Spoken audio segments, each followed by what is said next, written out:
Assalamualaikum warahmatullahi taala wabarakatuh.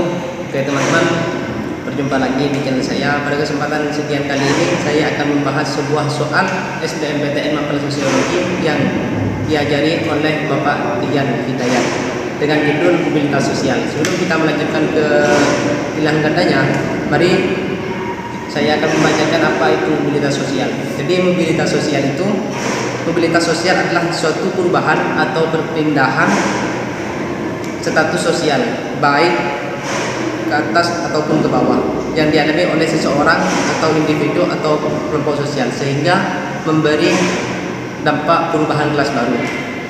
Sekarang kita lanjut ke soalnya. Soal SBMPTN yaitu nomor 6. Dan soal seorang anak tukang becak yang mempunyai semangat hidup, kuliah dan bekerja keras sambil sekolah. Ia membantu ibunya berjualan kue. Setelah lulus SMA, si anak tersebut mengikuti kursus membuat kue dan makanan lainnya. Usahanya makin maju dan kondisi kehidupan keluarganya makin baik.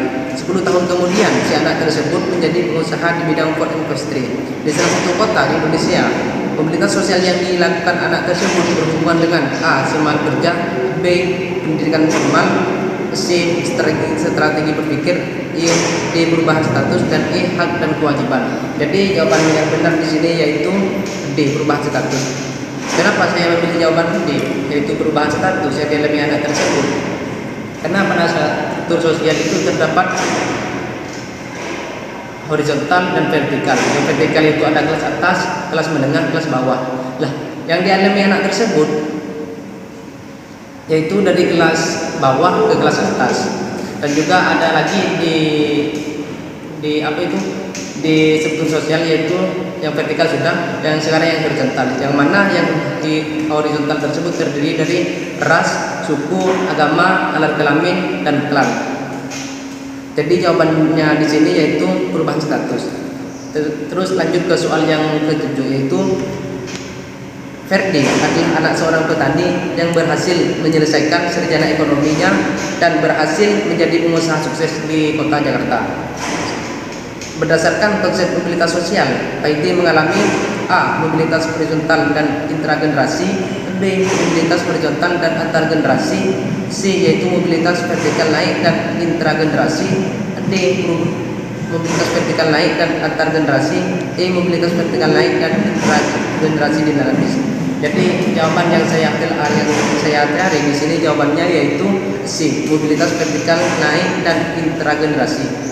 Di sini ada dua kalimat ya teman-teman, yaitu intragenerasi dan antargenerasi. Intragenerasi itu kesuksesan yang diperoleh dari semangat orang, sedangkan antargenerasi itu kesuksesan yang diperoleh dari generasi antargenerasi, maksudnya itu guys, secara keturunan. Jadi jawabannya yaitu C. Mobilitas vertikal naik dan intragenerasi. Sekarang lanjut ke soal nomor 8 yaitu terjadinya perubahan pekerjaan dari buruh tani ke pengusaha pada sentra-sentra usaha kecil mikro atau UKM di suatu desa adalah contoh mobilitas sosial yang memungkinkan terbentuknya A. Diferensiasi sosial dan interaksi sosial, B. Diferensiasi sosial dan solidaritas sosial, C. Stratifikasi sosial dan interaksi sosial, D. Diferensiasi sosial dan stratifikasi sosial, yang E yaitu solidaritas sosial dan interaksi sosial. Jadi jawaban yang paling benar menurut kami yaitu C. Stratifikasi sosial dan interaksi sosial. Kenapa? Ini juga terdapat dalam bentuk kajian struktur sosial, yang mana struktur sosial itu terdiri dari vertikal, horizontal. Yang vertikal itu kelas atas seperti pengusaha, presiden, DPR atau MPR. Sedangkan yang kelas menengah yaitu seperti guru, polisi atau TNI. Sedangkan yang kelas bawah seperti petani, pedagang gitu teman-teman. Jadi yang dialami dari soal tersebut yaitu dari kelas atas ke kelas bawah, dari kelas bawah ke kelas atas. Sedangkan yang horizontal yaitu terdiri dari agama, suku, ras, klan, jenis kelamin. Cukup presentasi dari saya, kurang lebihnya mohon maaf. Wassalamualaikum warahmatullahi wabarakatuh.